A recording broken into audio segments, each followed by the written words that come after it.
ओम साई राम। श्री साई सच्चरित्र अध्याय 32 भाग 2 का तीसरा हिस्सा। उन 4 सहयोगी में से एक महान कर्मकांडी था।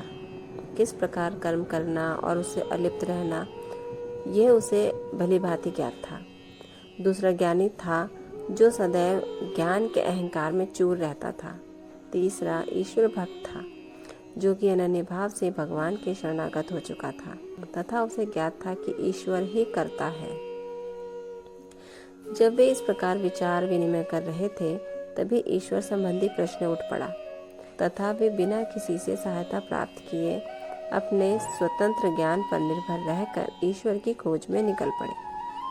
श्री साईं जो विवेक और वैराग्य की प्रत्यक्ष मूर्ति थे उन चारों लोगों में सम्मिलित थे। यहाँ कोई शंका कर सकता है कि जब साईं स्वयं ही ब्रह्म के अवतार थे तब वे उन लोगों के साथ क्यों सम्मिलित हुए और क्यों उन्होंने ऐसा आचरण किया। स्वयं अवतार होते हुए भी और यह दृढ़ धारणा कर कि अन्न ही ब्रह्म है, उन्होंने एक शूद्र बंजारे के भोजन को सहर्ष स्वीकार कर लिया तथा बंजारे के भोजन के आग्रह की उपेक्षा करने और बिना गुरु के ज्ञान प्राप्त करने वालों की क्या दशा होती है इसका उनके समक्ष एक उदाहरण प्रस्तुत किया। श्रुति तैत्तिरीय उपनिषद का कथन है कि हमें माता पिता तथा गुरु का आदर सहित पूजन कर धार्मिक ग्रंथों का अध्ययन करना चाहिए। ये चित्त शुद्धि के मार्ग हैं और जब तक चित्त की शुद्धि नहीं होती तब तक आत्मानुभूति की आशा व्यर्थ है। आत्मा इंद्रियों, मन और बुद्धि के परे है। इस विषय में ज्ञान और तर्क हमारी कोई सहायता नहीं कर सकते। केवल गुरु की कृपा से ही सब कुछ संभव है। धर्म, अर्थ और काम की प्राप्ति अपने प्रयत्न से हो सकती है, परंतु मोक्ष की प्राप्ति तो केवल गुरु कृपा से ही संभव है। श्री साईं के दरबार में तरह तरह के लोगों का दर्शन होता था। देखो, ज्योतिषी लोग आ रहे हैं और भविष्य का बखान कर रहे हैं। दूसरी ओर राजकुमार, श्रीमान, संपन्न और निर्धन, सन्यासी, योगी और गवैये दर्शनार्थ चले आ रहे हैं। यहाँ तक कि एक अति शूद्र भी दरबार में आता है और प्रणाम करने के पश्चात कहता है कि साईं ही मेरे माँ बाप है और वो मेरा जन्म मृत्यु के चक्र से छुटकारा कर देंगे।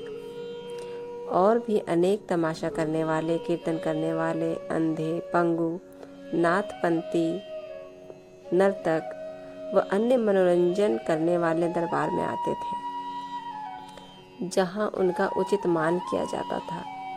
और इसी प्रकार उपयुक्त समय पर वो बंजारा भी प्रकट हुआ और जो अभिनय उसे सौंपा गया था उसने उसको पूर्ण किया। हमारे विचार से कुएं में 4-5 घंटे उल्टे लटके रहना इसे सामान्य घटना नहीं समझनी चाहिए, क्योंकि ऐसा कोई बिरला ही होगा जो इस प्रकार इतने अधिक समय तक रस्सी से लटकाए जाने पर कष्ट का अनुभव न कर परमानंद का अनुभव करे। इसके विपरीत उसे पीड़ा होने की ही संभावना अधिक है। ऐसा प्रतीत होता है कि समाधि अवस्था का ही यहाँ चित्रण किया गया है। आनंद 2 प्रकार के होते हैं, प्रथम ऐन्द्रिक और द्वितीय आध्यात्मिक। ईश्वर ने हमारी इंद्रियों व तन मन की प्रवृत्तियों की रचना बाह्यमुखी की है और जब वे इंद्रियां और मन अपने विषय पदार्थों में संलग्न होती है तब हमें इंद्रिय चैतन्यता प्राप्त होती है, ना कि परमानंद का। जब इंद्रियों और मन को उनके विषय पदार्थों से हटाकर अंतर्मुख कर आत्मा पर केंद्रित किया जाता है तब हमें आध्यात्मिक बोध होता है और उस समय के आनंद का मुख से वर्णन किया नहीं जा सकता। मैं परमानंद में था तथा उस समय का वर्णन मैं कैसे कर सकता हूँ।